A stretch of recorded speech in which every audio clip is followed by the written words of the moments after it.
Welcome back, folks. Well, today on the show, we are talking to the Weslaco Police Department about back-to-school safety.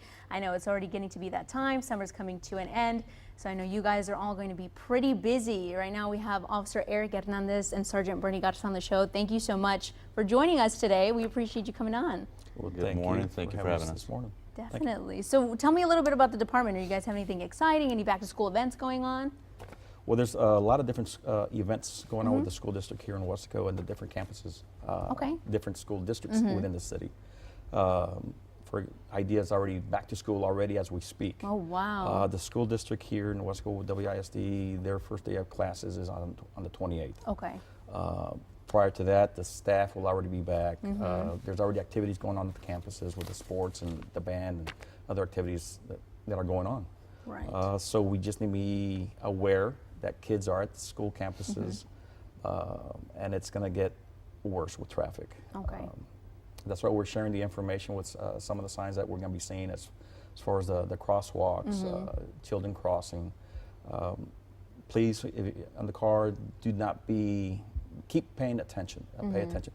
And don't take it for granted that the kids notice the car. They're just going to run out unexpectedly a lot of times. Especially they're so excited to go back to school. They're going to be crossing that street super fast, trying to get to meet their first teacher and their friends. Especially when these kids are getting on and off the school buses. Right. That's when we want drivers to pay more attention to the signs out there.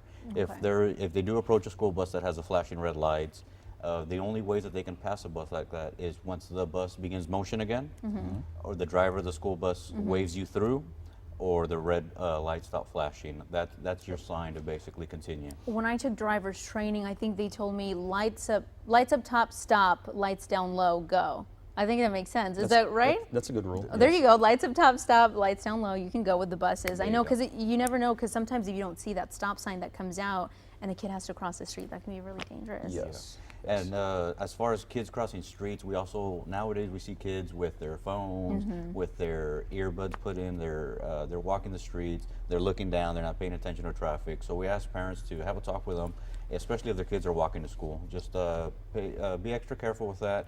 Try to avoid using your phone while you're walking to school, and try to avoid having your earbuds in, because you're not going to hear a car coming, you're not going to hear somebody honking at you.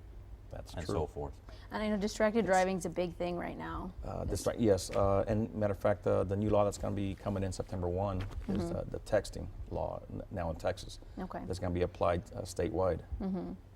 So what happens now if there's a fine associated with that? So imagine it's a pretty hefty one. Well, it's relatively a new law that's coming in. It's anywhere from 25 to 99, and it'll vary from different municipalities. But in any municipality, Class C misdemeanor, the maximum fine is $500. Wow. And if you go to the JP courts, of course the fines go up to at least $1,000 or $1,200. Definitely. So it depends. And I know in general already in school zones you shouldn't be texting or driving, and that I know there's signs posted on there, and there's that's already in place. And that's a fine of $200. $200. So that's pretty pricey for just being able to put your phone down. And it continues to go up if you happen to be caught with infraction your second time, your third time. So it's a recurring thing. So. And so what would you warn, maybe parents or drivers if they're out there? I know the distracted driving, put the phone away, but as far as like traffic in the morning, maybe leave a little bit early? Leave a little bit early, give yourself some enough time to get there and do everything safely. Do not be dropping off kids or picking up kids in the middle of the block. If they're walking, use the designated crosswalks. If it's marked or unmarked, the pedestrians at the corners or the intersections have the right of way. The vehicles have the right of way throughout the roadway. If you're in the middle of the street crossing, the pedestrian has to yield to the vehicles. Okay. And that's where a lot of mishaps occur. And I mean, the average individual may be 150 pounds, 180 pounds. A car weighs at least 2,000 pounds. Yeah. You're not going to win. Yeah, definitely. Please use the designated crosswalks, whether they're marked or not. The intersections are the best place to cross the street, the safest. Wow. And so people have those crosswalk guards. Are you all going to be out at all in different school zones or anything, just to kind of monitor it like the first few weeks, or do you guys kind of? Definitely. Anytime a new school year starts, you'll see heavy patrol with our officers in those school zone areas. due to the heavy traffic. It is the first couple weeks usually have the most amount of traffic. By then it starts to slow down after that. But our main thing is, as for the drivers, don't allow yourself to be distracted. Whether it's the phone, whether it's the radio, whether you have to drop off 2 or 3 different kids at 2 or 3 different schools, and you still have to be to work by 8. We understand that, but that's why we ask, leave a little bit earlier, plan properly, and there should be no need to rush. Definitely, and I know you're mentioning conversations too in the car. That just Anything that's happening in the car can be a distraction, whether it's the phone, the radio, as Officer Hernandez was making reference to, or even a conversation that you're having with your kids or another adult. It's a distraction. Pay attention, especially in the school zones, because you never know. We as the adults or the drivers should know the laws and what they apply, but the kids, they're just going to be unpredictable. It's a hazard or an accident waiting to happen, looking for a place to happen. So just be diligently, pay attention. Don't take it for granted that they see the car. Make sure that you're just driving slow, paying attention. Yeah, of course. Now, as far as kids getting ready to hop on the bus in the morning, say they have to walk a couple blocks to get to that bus, should they be wearing anything? I know it's pretty dark in the morning when kids are starting to make their way and the buses come in at like 6.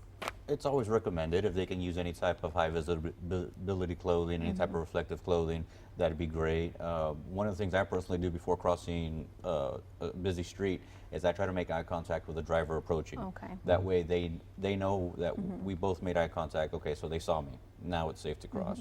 That's something that I like to personally do. Definitely. And as far as after school, if kids are walking home, always using that sidewalk versus maybe the streets. I know that's a big thing, That's a good too. point. There are some sidewalks here in Weslaco. Now, I'm sure municipalities have them as well. If you can, use the sidewalk. That's what it's for the pedestrian traffic. If there is no sidewalk on the street that you're on, walk on the left side facing traffic. Okay.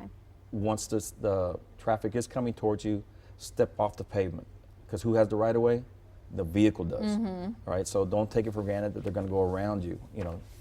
Protect yourself as well. Don't give them any room to sideswipe you. Basically. Another tip that we like to give is make sure that your children are properly seated in the vehicles. Don't forget to put them in their proper car seats.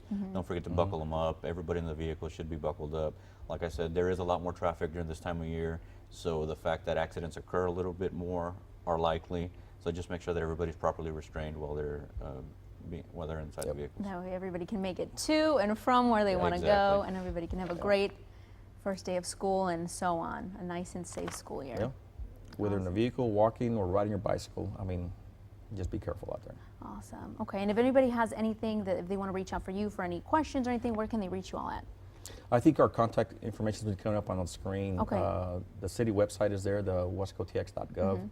Or to get a hold of our division, to get a hold of any of us in this division, which is the Weslaco Police Department Outreach Division, is the Weslaco PD PARS.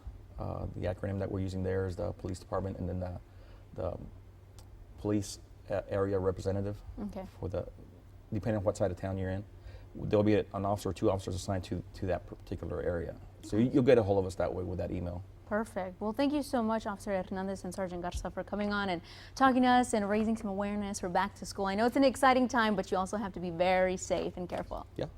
Awesome. Well, thank you so much. Well, up next, we're going to be talking to the folks from the School of Nursing at UTRGV about a big celebration. Stay with us, folks.